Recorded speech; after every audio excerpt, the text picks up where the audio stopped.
So the President and the First Lady continue to grieve the lives lost and livelihoods destroyed by the tragic wildfires that are burning communities in Southern California to the ground. Before I hand it over to FEMA Administrator Dean Criswell, who has been on the ground in California and will provide further details on the federal response, I wanted to take a moment to remind everyone in this room and who's watching at home that this is not about politics. This is about people. This is about humanity. People who have literally lost everything: homes, schools, and businesses, entire communities burnt to the ground. Treasured artifacts like personal photos, precious family heirlooms, and other priceless belongings all reduced to rubble. And I know there's many of you, your colleagues out there, who are on the ground trying to cover all of the disastrous moments that we're seeing on the ground with this event. And I hope you all are being safe out there. We need to be thinking about Californians, their priorities, and how we can all come together to support them. From Maui to North Carolina to California, we have seen that these disasters do not discriminate.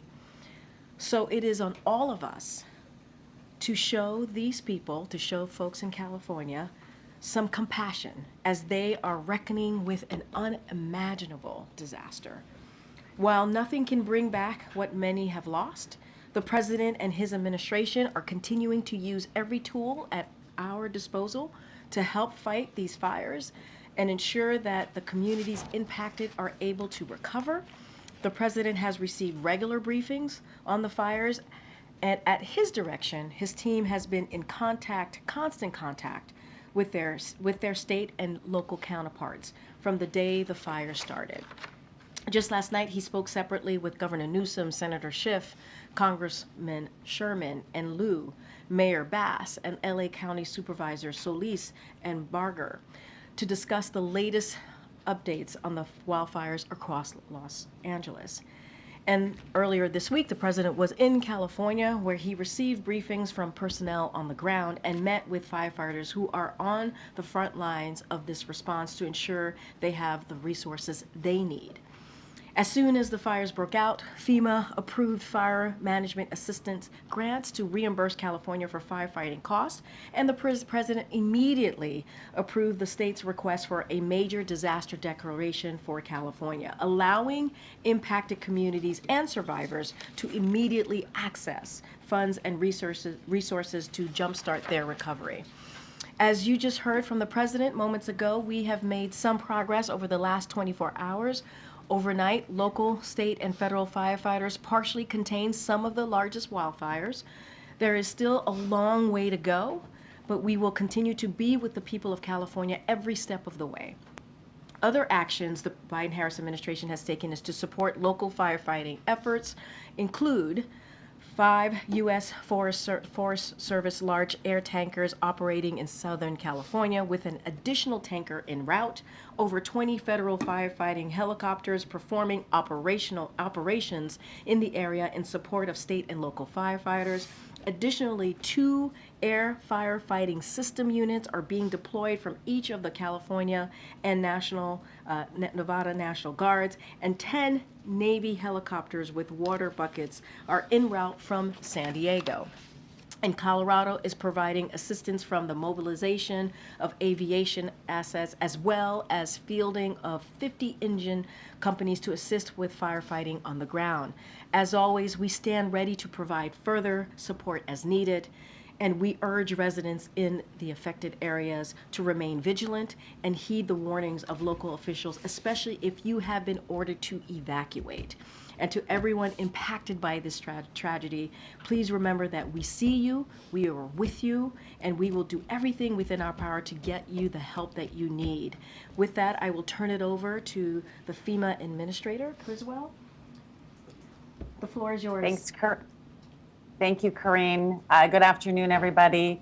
You know, I just want to start by telling everybody that has been impacted by these devastating fires that my heart is with each and every one of you. And I know that you continue to face these fires as they are still working to bring them under control And unfortunately, this will probably be a life-changing event for so many of you. But FEMA is here along with our entire federal family to help you through this recovery process.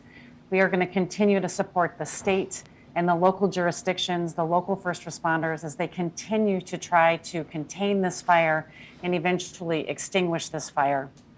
I arrived on the ground yesterday, as Karine said, at the direction of the president. I had an opportunity to meet with Governor Newsom and Mayor Bass. We discussed what their immediate needs were, as well as began the conversation about what their recovery needs are going to be. The governor, the mayor, and I had an opportunity just before this to also brief the president and the vice president about what their concerns are, about what their needs are going to be, and provided an update on the current status of the firefighting operations. Yesterday, I also had an opportunity to receive briefings from the incident command posts at the Palisades fire, as well as the Eaton fire. And I think the most important thing that I want to make sure I continue to get across to everyone is this situation is still very dangerous. It is still very dynamic. The winds have died down today, but as I just got a weather briefing at the county EOC, the winds are going to increase again in the coming days. And so people still need to stay vigilant. They need to listen to their local officials. They need to heed their advice so they can keep themselves and their families safe. I also want to just take a minute to commend all of the amazing and heroic work that the firefighters are doing around the clock to fight these fires. They have been working night and day. I had a chance to speak with several of them, some of them whose homes have also been lost or their families have had to evacuate. Yet they still show up every day, supporting their communities, trying to keep them safe. And I just want to say thank you. I want to thank all of them for their heroic efforts because they are making a difference. Now, while the National Interagency Fire Center continues to provide resources to support CAL FIRE and the Los Angeles County and City Fire Departments, FEMA is also supporting the recovery efforts. We're supporting those that have been impacted by this fire. I even met with the SBA administrator here just briefly, who is also here to support them, businesses and individuals that have been impacted by these fires. With the quick major disaster declaration, residents can now register and begin their recovery journey. Some of the immediate things that we can provide to them are to cover the costs that they're incurring as they have been evacuated, helping to support what their longer-term shelter and housing needs are going to be. We can also help support crisis counseling and disaster unemployment. These are just a few of the programs that we have. We have many more, and I encourage everyone to begin that process by registering now. Recovery from these fires is going to be complex. I've seen many disasters throughout my 4 years in this role. This is certainly one of the worst that I have seen. And the debris removal alone is going to be one of the major things that we have to accomplish, that the state has to accomplish to get this recovery journey started. And that's why when President Biden authorized 100% reimbursement for the first 180 days is really going to set the stage to jumpstart this recovery for these communities. I had a chance to drive through some of the communities that were impacted as well. And it's not just the homes that are lost. We've seen schools that have been destroyed, businesses, small businesses, religious institutions. These are things that we are going to be able to help with temporary facilities like temporary schools to help get children back into the schoolhouse, but also any other emergency measures as they begin the work of permanent repair. Thousands of homes have been destroyed.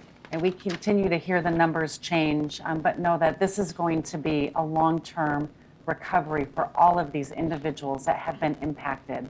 And as I told the governor and the mayor yesterday and today, I assured them that our programs, our staff, the entire federal family are going to be here with them, alongside them, helping them achieve the outcomes that they need to not just rebuild these communities, but also rebuild them in a way that's going to make them stronger and more resistant to the types of weather events that they have been experiencing. This recovery journey is going to be long, but we are going to be there with them to support them every step of the way. And with that, Karine, I'm happy to take some questions. Thank you so much, Administrator. Go ahead, Z. Thanks, Green. Thanks, Administrator. I hope you could speak to whether your agency has enough money currently to fund the immediate response needs, or is there a need to go to Congress quickly to get additional funds? And then separately, 10 days out from the presidential transition, what steps are underway at FEMA to ensure that what has been done so far, what's going to be done in the coming days, is sustained at the career level and beyond, into the new administration? Thank you. Yeah, with the recent supplemental, FEMA received $27 billion. And so we are now able to continue to support the ongoing recovery efforts for all of the disasters that we've been supporting, to include now the immediate response and the initial recovery efforts that are going to be needed here in California. So we're very grateful for the bipartisan support from Congress to give us that additional funding so we can meet the needs of the individuals that have been impacted. And as far as going through the transition, we have an amazing dedicated workforce of women and men that are going to be able to continue to support them. Our regional administrator here has worked many fires across several different administrations, and we are going to work day in and day out to continue to support them through the authorities that are given to us through the Stafford Act. Thank you, Administrator, for taking our questions. I wonder, realistically, how quickly will people be able to obtain these temporary living orders? What are you doing to set those up? Where are you setting them up?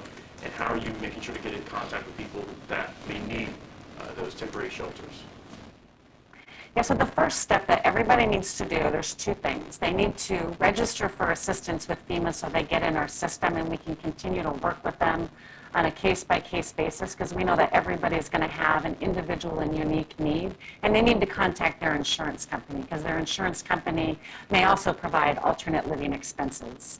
We have a suite of tools, and one of the biggest tools and the best resources we have is reimbursing individuals for either the hotel costs that they're experiencing right now, or if they find a place to rent, reimbursing them for rental assistance. Given where we're at right now, we know that there's going to be a lot of rental resources, and that's going to be the best resource and the best tool that we have to support the families that have been impacted. But we have other tools in our toolbox. And so, again, we want to work with everybody individually because we know that everybody's situation is going to be different, and we're going to apply the right tool for their particular situation. Thank you, Administrator. I know you can't obviously put a dollar sign on this, but can you just help us put into perspective a bit how you think the cost of this may compare to the cost of other recent natural disasters? And I'm hoping you could also comment on some misinformation that's out there. We've seen these erroneous evacuation orders and how concerned you are that may lead to people to not responding to or not paying close enough attention to actual real alerts. Yeah, it's really hard right now on the cost of the disaster to put a number on it because we haven't been able to assess how much of the infrastructure has been damaged. I mean, we know the thousands of homes that have been impacted, but the real cost of these disasters comes from how much of the actual infrastructure has been damaged, the roads, the water system, the power, but also the soft costs and the economic impact. We know that this is going to be billions. And so we really want to continue to focus right now on whatever we can do to continue to support California in getting this fire suppressed and starting this recovery process.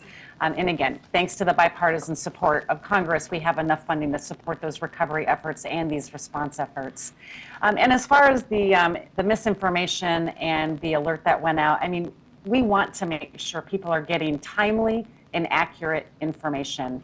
And I will defer to the county for the specifics on what they're doing as far as that alert, but know that it's part of our wireless emergency alert platform that FEMA offers to state and locals, and we are providing technical assistance to them to make sure we can help them understand what happened and ensure that it doesn't happen again, because we have to be able to send out accurate information so we can give people the right information and they know to believe it. Good job. Thanks, Green. Administrator, the President was referring in the Oval earlier and yesterday to, I guess, some misinformation about the fire hydrants. Can you just spell it out clearly? Is there a water shortage? Is there an issue with water? And if not, what's the issue?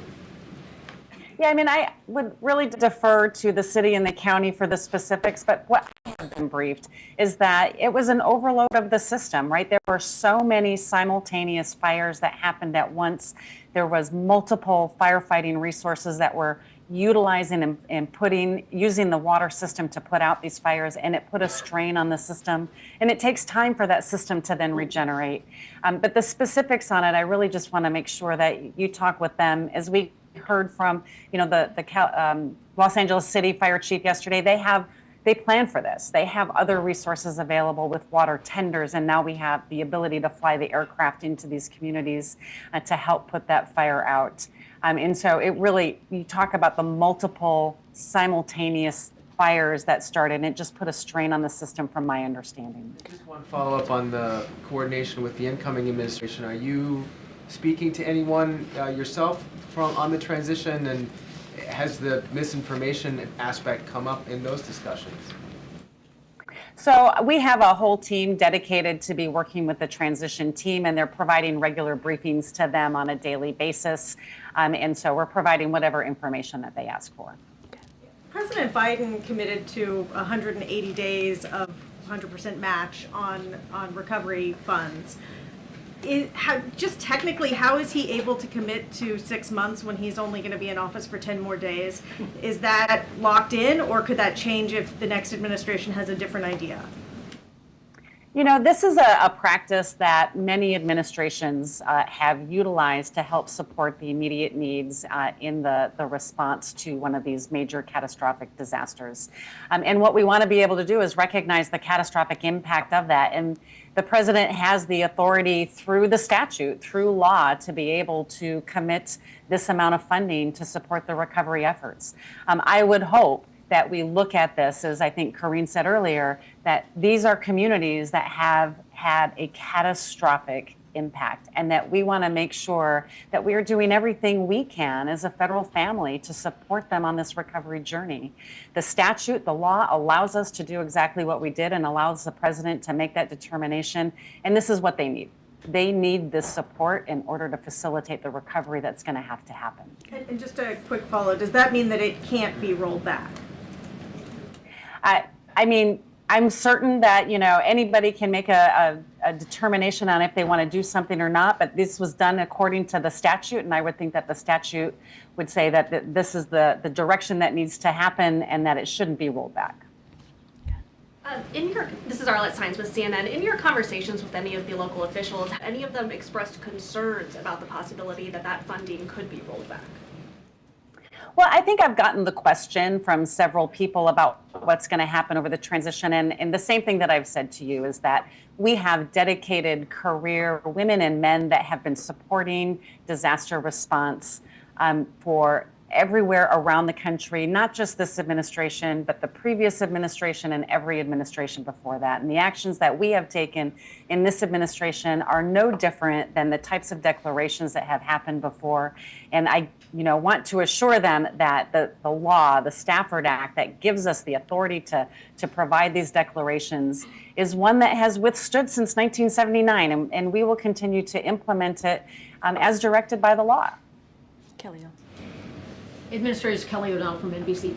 Do you have concerns about the inventory of available housing for people who've been displaced and for the length of time it would take for rebuilding? Obviously, it's going to be some time before you can even clear parcels that people may own or what have you. Do you see almost an extinction of some of these communities for a period of time? So we're going to work with the state to understand what the housing stock is, because as I said, one of the best resources that we have is our rental assistance, and we want to get people into that longer term temporary situation as quickly as possible so they can continue on with their lives. We're going to have to do an assessment to see what the availability is, and then determine if we're going to need to bring in other tools to help support the ongoing housing requirement for these communities. But know that our goal is to keep people in these communities. We do not want them to move far from their communities. This is where they work. This is where their schools are. This is where their family, their religious institutions are. And so our goal is to find everything we can as close to their communities so they can keep the community part of them intact, right? The houses and the buildings might be gone, but the community stays, right? That community spirit will always be there. And so that is what our goal is, and that's what we'll work with the state and the county to achieve. In the back, go ahead. Thanks, Corinne. Thanks, Administrator. The President previewed that the death toll was likely to increase. Does the federal government have a handle on how many missing people there are, as well as any advice you have for people dealing with air quality issues at the moment? So I didn't hear the second question, but to answer the first question, that's something I would have to defer to the state. All of those numbers come from the coroner to determine the number of fatalities, and the number missing is something that they'll track. We're just going to continue to support them if they need resources to help with that. And then what was your second question? Just about advice that you would have for people dealing with air quality issues in the area? With their what issues? Air quality issues in the area. Oh, What's air your quality, advice? What's air your quality advice to issues. folks on the Again, listening to your local officials, there's definitely air quality issues around the area. And, you know, the beauty of the wind dying down is that they can get better control over the fires, but it also doesn't blow the smoke out. And so there are definitely a lot of concerns from across the area here about what the air quality is going to look like. And so they need to make the decisions that's best for them. And I know that the departments of public health at both the county and the state are providing information and guidance, and I would have them listen to them for what the best resources are for them to protect themselves from the air quality impacts from these fires. Okay, we're going to wrap it up. Go ahead. Thank you, Administrator. I'm curious, as you're briefing the incoming administration, are there specific steps you are recommending that they take in this response, given how long-term it's likely going to be? Yeah, that's something that, I mean, our career staff that are here on the ground in California that are going to be back at headquarters, they will continue to work through all of the requirements to support the recovery efforts. And as the incoming administration comes on board, we will give them an update as to where we're at with the status and any challenges that we're finding and the direction and the vision that we need to do to achieve the governor, the mayor's outcomes for this disaster recovery, but all of the disaster recoveries, right? We had 179 disaster declarations just last year alone. And so our team that has been working these day in and day out for the last 4 years will continue to do so within the new administration. Okay, last question. Thank you, Corinne. So as the rebuilding gets underway, will there be any requirements around fire-resistant building materials to be used and other safety measures that, you know, construction crews should adhere to? I just want to make sure I heard the question. As the rebuilding begins, are there going to be requirements on how they rebuild? Did I hear that right? I'm sorry. Yes, on fire resistance. Yeah, fire resistance.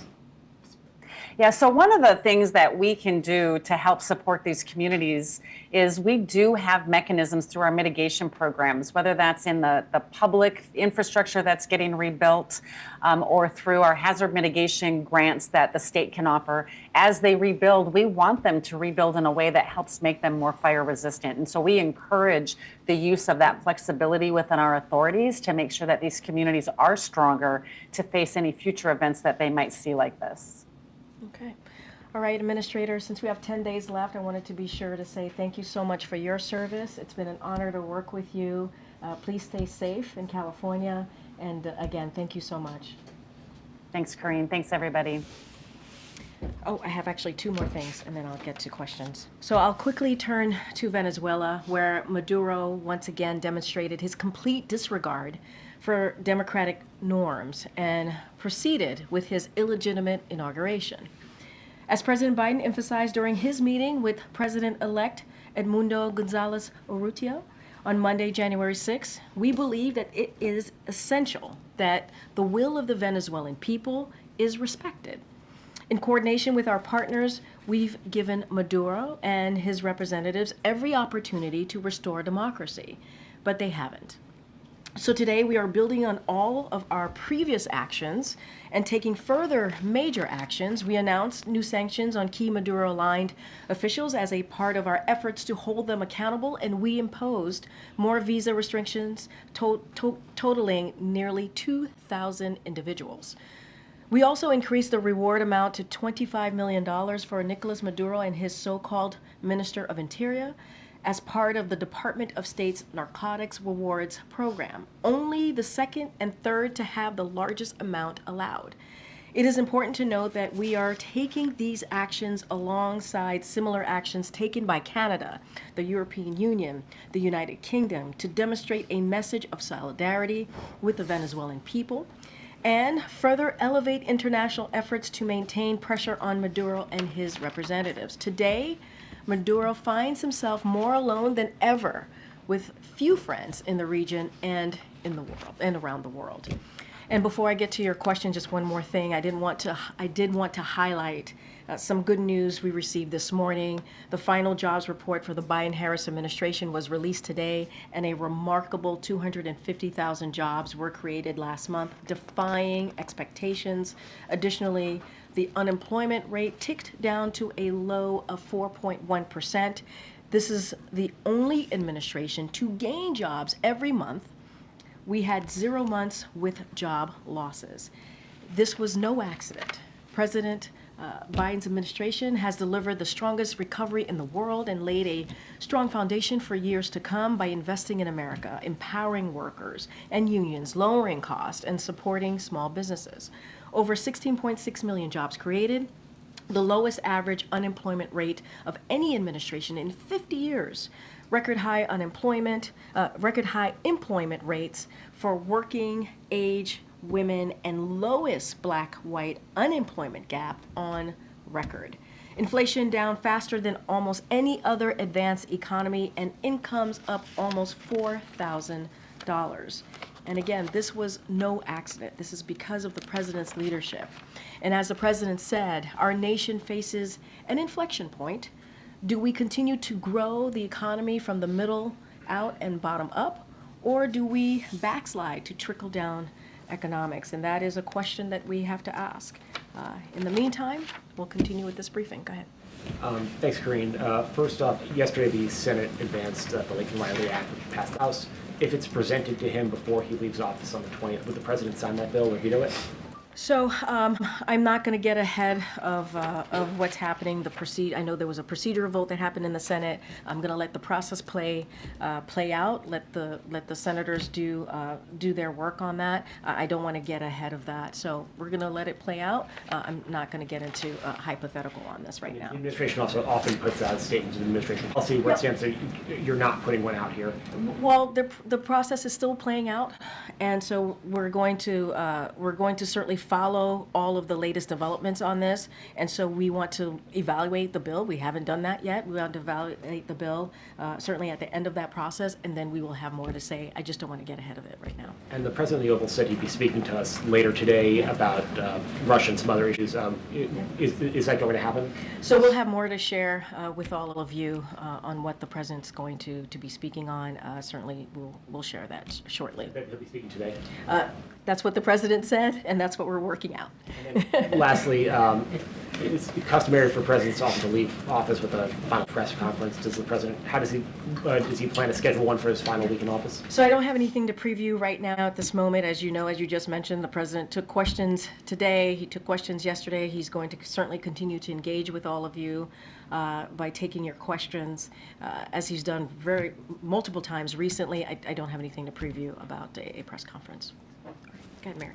Do you or does the administration have any response to Donald Trump's sentencing earlier today? So, look, we're going to focus, as one of the reasons we had Administrator Criswell in the room, as you all know, and you guys have done a very good job, certainly some of your colleagues who are out there on the ground, covering this disastrous, catastrophic fire. And so the president wants to continue to focus on that. That's what we want to continue to focus on. We're not focused on what occurred today, certainly with the court decision. We are, and we've been saying this, I know it's probably ad nauseum, we've been saying this, that we are running through the tape, and I think we have proven that almost every day. Certainly in 2025, we've been pretty busy, and so that's going to be our focus. What can we do to continue to deliver for the American people? What can we do to make the lives of the American people better? And that is our focus. Not going to speak to the decisions made in the court today. Two questions, Karine. One on Meta. Meta made a decision this week about doing away with its fact-checking for Facebook and its other platforms. Does the White House have a reaction to that? So we've been pretty consistent here over the last 4 years when any corporation or company makes a decision, a private company, to be more specific, makes a decision, we just are not going to comment. So I'm not going to comment on this. And so just going to leave it in that realm. But look, social media, I'll say this, social media companies make their own rules about content moderation. But with that said, we have been outspoken about our belief that the social media companies have an important role to play in enforcing their own rules to prevent the spread of misinformation. That is a responsibility that that company has, and we've always been pretty clear about that. But speaking specifically to an announcement, we're just not going to comment on that. I mean, I understand, but that is something that you guys have been outspoken about, and you're making a change on it. So Yeah, but I we've guess all- it's something I thought maybe you would want to comment on. I mean, look, we talk about social media companies having a responsibility. We've always said that. We've all been really clear about that. We've also been clear that policy decisions that are made by private companies, we're not going to speak to those specific an announcement, but we can speak broadly on our belief and how we see their responsibility. And that's as far as that we've always gone, and we're not going to go beyond that. Just briefly on another topic, with regard to the Russia sanctions that were announced today, does the President, does the White House have any concern that that could lead to an increase in gas prices for consumers? So look, we took aim today in your question at Russia's largest resources of revenue and imposed significant sanctions on the Russian energy sector. These sanctions certainly target both Russian oil and LNG, and we expect our actions to cost Russia upwards to billions of dollars per month. And so that's important to note as well. And these also, let's not forget that these are also, these sanctions really continue for us to make good on the commitment that we made, that the President made, and his G7 counterparts made to target Russia's ability to use its energy sector to fund and sustain this war. We've talked about this for some time, and so now the President certainly made good on that commitment. So it's not just us. Obviously, we joined these actions with the UK, which imposed significant and complementary actions of its own. And so I think it is important to note that, by taking these significant actions against Russia, oil markets are in fundamentally better place. That's number one. And number two, the U.S. economy is a fundamentally better place as well. And so that's why we took this action now. This is a commitment that the President wanted to uphold, not just the President, but also the G7, his G7 counterparts, and that's what you're seeing right now. But my question was whether you're concerned that it will lead to an increase in gas prices. I mean, look, I've said,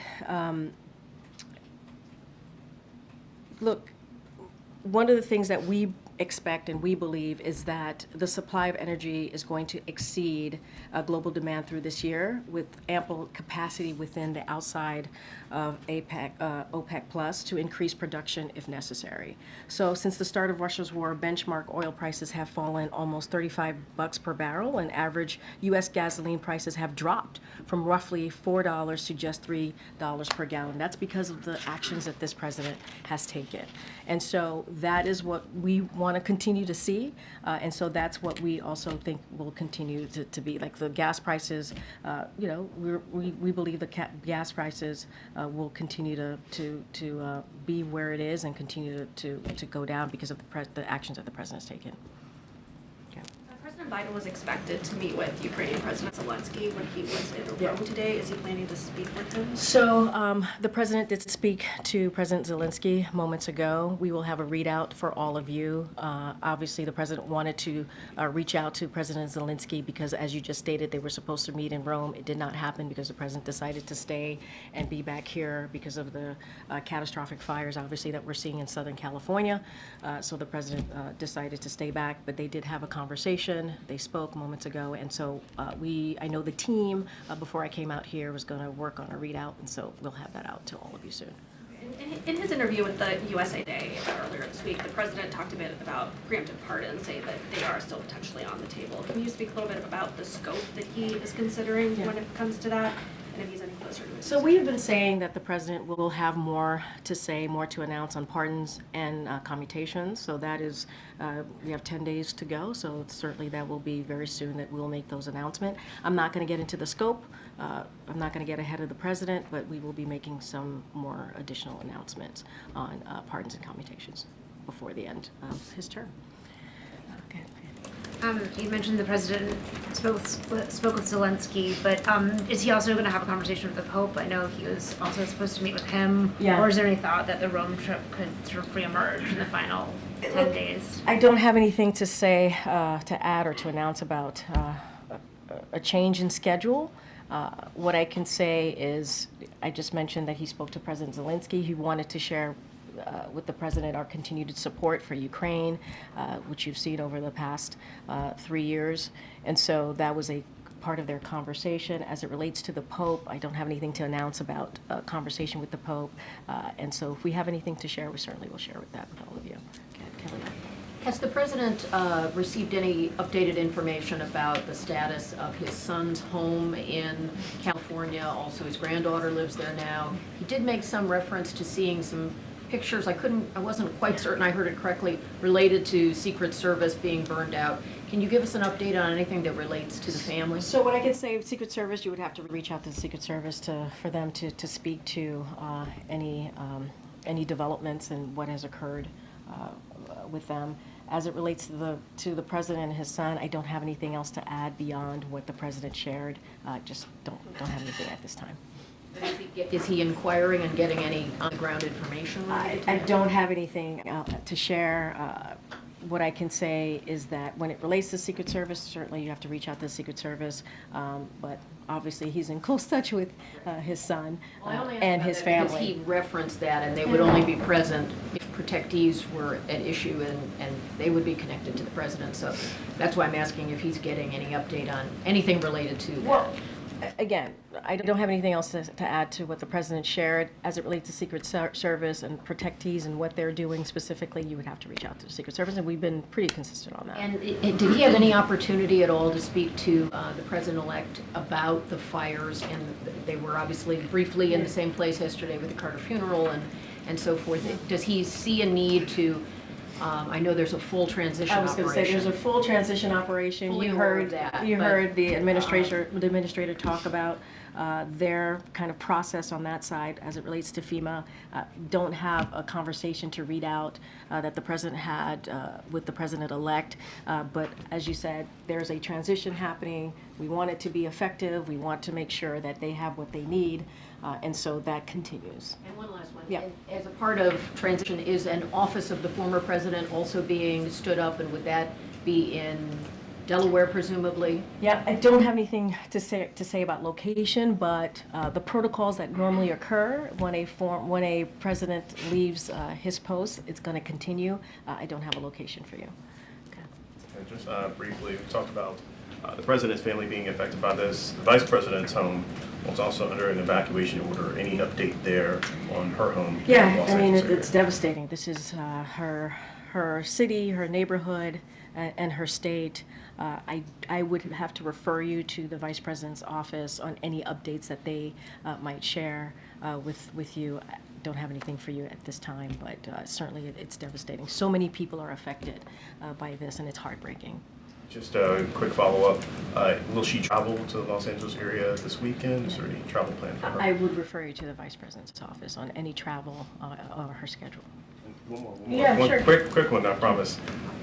So we talk about the transition. Have you hosted any conversations with your immediate successor? And when will your final briefing take place? I'm sure you guys are all very excited about that. No, I'm just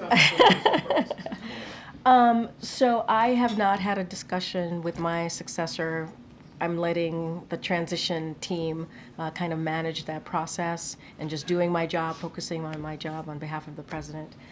And we will have a briefing next week, and certainly we will share that with all of you to say goodbye. All right. I agree. A couple of topics, if you don't mind. First, on Venezuela, you mentioned the sanctions that the administration is putting on Venezuela in its final 10 days. Are you in discussions with the incoming administration about policy towards Venezuela, and are you expecting those sanctions to hold once Trump does take office? And so, look, I can't speak to what the next administration is going to do or not do. What I can say is, and I believe Jake Sullivan talked about this when the National Security Advisor talked about this a couple times, whether in a gaggle here at the podium, saying that they are in constant communication with their incoming counterparts, the NSC is, and so I'm sure those conversations are happening on that side of things with the transitioning. I can't speak to what the next administration is going to do or not do, but we are in constant communication with the transition team here is in constant communication with their transition. Well, their transition team is in constant communication with our folks here. Just another one on Havana syndrome and AHIs. There's been a slight shift in the intelligence community assessment surrounding this phenomenon. Yeah. Does the White House believe that this is because of foreign actors? It's happening because of foreign actors? So look, we put out a statement on this, so I would certainly refer you to the statement that came out from my colleague out of the National Security Council. What I will say is the intelligence community assessment is one element of an interdisciplinary approach this administration has taken to getting to the bottom of these incidents. We believe it's important to do so and ensuring our colleagues receive the support and care they need and that they deserve. So the IC's updated assessment is a product of ongoing analysis. That's basically what is stated in our statement, to make sure that we continue those efforts, which we welcome and which only reinforce why it is vital for the U.S. government to continue critical research, investigate credible incidents, and provide care. So they're an ongoing process, and so that is part of what certainly our statement stated, and also what the ICA said as well. I read that statement from Yep. Sean earlier, and Yep. part of it said that the current administration will be briefing the incoming administration about this to continue that work. What does that kind of briefing process look like, and what does it involve? I mean, look, I'm not going to get into private discussions or conversations. Obviously, this is a intelligence community situation, so I'm going to leave it in there, certainly in their hands. So I'm not going to divulge or get into what those conversations will look like. But like I've said multiple times, we are certainly keeping the transition team up to date on matters that are important, certainly to our national security, but to the American people. That's great. Go ahead, Josh. The Supreme Court indicated today that it will allow the TikTok ban or divestment ruling to proceed with the deadline of January 19th. Does the administration have a position on whether that should happen? Of course, the incoming administration, he's changed his view.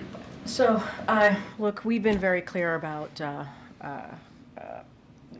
our position. Obviously, the president signed the bill, and we believe it's not a ban, it's a divestment, and obviously there are provisions in that on how to move forward. It's in the courts. We've allowed that process to play out. I don't have anything else to add beyond that. Divestment happened in 9 days. I mean, it seems like it's door number one at this point. I mean, look, we've been very clear where we stand on this. 9-10 days. I would certainly leave it up to TikTok to speak to that. Going back to the Russia sanctions, can you walk us through the thought process on this?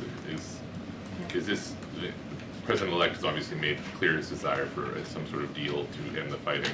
Yep. Is this trying to set the table for that by ratcheting up pressure on Russia?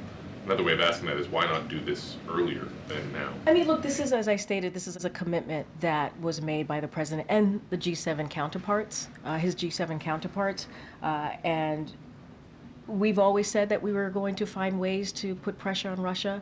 We've always said that it is up to Russia to end this war. They can do it today. And we've been, I think, pretty clear on that. This is not the first sanctions. We've done multiple sanctions over the past almost 3 years as this war has gone on. And so this was, it wasn't just us. This was also in coordination with our allies and partners. And so that's what you saw. You saw UK make an announcement as well. But we've been clear. We've been clear that we were going to take actions, and so that's what you see from this administration. But this is not the first one, right? We've done multiple, as I just stated, actions before, and we want to make sure that we hold Russia accountable here. But by definition, you made the choice not to do these specific actions, which are pretty significant. Yep, they are for significant. a You're right. couple of years. So why not? And Well, you know, again, I why just didn't said. you do it a year ago? No, Why I hear now? you. What And changed? again, in my answer to you just moments ago, it's not just us. This is also being done with our G7 counterparts. This is essentially a group effort, and that's what you're seeing today. I know I have to. Go ahead. Thank you, Corinne. Do you have updates on the American citizens that are being detained in Venezuela? The Maduro government claims one of them is an FBI agent, if you can confirm. So I don't have any updates for you at this time. I certainly would refer you to the State Department. Look, when it comes to Americans being held hostage, wrongfully detained, you have seen from this administration our efforts to make sure that we get Americans home. I think we have shown some success in doing that, and that is going to continue to be our commitment, even though we have 9-10 days left. I don't have an update on this particular individual. I certainly would refer you to the State Department. And one more, if we can get a reaction on Indonesia becoming a full member of BRICS. Indonesia is obviously Southeast Asia's largest economy that could lend credibility to BRICS' ambition to become the alternative to the G7, particularly as we head into the new U.S. administration, which may have a different approach towards multilateral cooperation. So I don't have anything specific to say about this. I would have to refer you to our National Security Council on that particular question. Okay, Garrett. Thanks, Corinne. Meta also reportedly eliminated its DEI programs in hiring, training, and picking suppliers. And they cite the Supreme Court ruling in affirmative action. I know you said that you wouldn't comment on business policies, but the administration really went out of its way to sort of convince businesses not to interpret that ruling as anything that further than that. Is there a disappointment there that companies like Meta, McDonald's, Walmart are rolling back these DEI policies? So, not going to comment on a specific action that a private company takes, but what I can say is that you've heard from this president, you've heard from this administration, diversity is our greatest strength. You have seen this not just by words, by action that this president has taken, and certainly that is a sentiment you've heard echoed by leaders across businesses and government, not just us, and so that continues to be our stance on this. It is important to have different voices around the table. It's important to have different voices, working on policy to make sure that we are delivering for the American people. And that's what we have done. That's what we have shown. And as it relates to specific companies, I'm just not going to comment on that policy. But I think by our actions and what you have seen us do over the last 4 years, our commitment to that, our commitment to making sure communities that are normally left behind have a voice or not, don't feel like they don't have access, and changing that around. We have done that in many ways, whether it's the economy, whether it's lowering cost on prescription drugs, making sure manufacturing jobs come back, helping for wages to go up. We have done this and shown our commitment to that. Again, I'm not going to speak to any particular company. Yeah, sure. I recently spoke to Reverend Al Sharpton, and he said that he wanted the president to issue a pardon for Baltimore County State Attorney Marilyn Mosby and Jesse Jackson Jr. Can we expect to hear an announcement on any high-profile pardons such as these? Yeah, I'm not going to get ahead of the president. He's going to make some more announcements or pardons and commutations. Certainly, we've heard from groups out there who have certainly been very vocal about what they think the president should do. The president and his team is working through it. They're trying to figure out the best way forward. Obviously, the president believes in Americans who have shown that they can get a second chance to have that second chance. And I think you've seen that. This is a president that has been pretty historic in his actions in moving forward with pardons and commutations. I'm not going to get ahead of him. Karen. Thanks, Corinne. Does the president expect that President-elect Trump will be here in the morning before the inauguration? Has that invitation been accepted by the president? I would refer you to the transition team to speak to what the president-elect is going to do or not do on January 20th. But he extended the invitation to come here. That is something that is a tradition, so obviously we are going to try to continue that tradition, but I would have to refer you to his transition team. Okay? Karamo. Thanks. I had a few follow-up questions on the transition process. To follow up what Karen was asking, it's also a tradition for the incoming president, to stay at Blair House. Is that an invitation that's been extended? I don't have anything to share on if the president-elect is going to be staying at the Blair House. What I will say is we certainly are trying to continue the traditions here. We want this to be an effective, efficient, peaceful transfer of power. Once we have more to share, certainly would share from our end of things, and anything that's related to the president-elect, I would refer you to the transition team.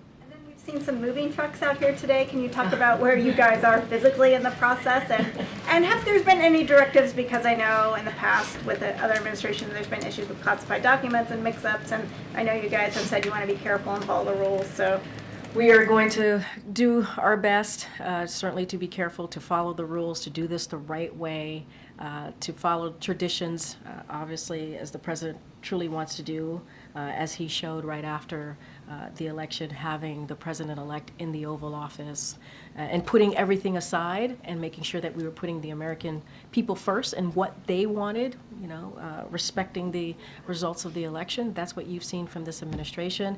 And we have 9-10 days left, and we're trying to run through the tape, do everything that we can, and get out of here in time on January 20th. Good. Speaking of the days left, Monday the president's going to deliver this capstone speech on foreign policy at the State Department. I just wanted to sort of see what you could share from a preview. Is this sort of a defense of his foreign policy? Is it a warning to allies, or advice that he wants to give the incoming administration? How should we kind of view the speech that the president's going to give? Well, as I've stated many times already at the podium, as it relates to the pardon commutation, I'm not going to get ahead of the president. And so he wanted to make the speech. There has been, there has been some key events, obviously, that has happened across the globe in his tenure. And this is someone who has been, when it comes to foreign policy, that is something that has been a key pillar of who he is and how in his career. And let's not forget, 50+ years as a public official, elected official. And so he has some thoughts on the future, not just of the country, but how this country moves forward as a leader when you think about global events, important global issues, and certainly he will lay that out. I don't want to get ahead of him, but you could reassure there are major events happening right now, the Russia's war in Ukraine, the Middle East, and many other Indo-Pacific, many other important matters that he's going to certainly lean into, but I don't want to get ahead of the president. All right, thanks everybody. We'll see you next week. Any reaction to the Title IX ruling, Kareem?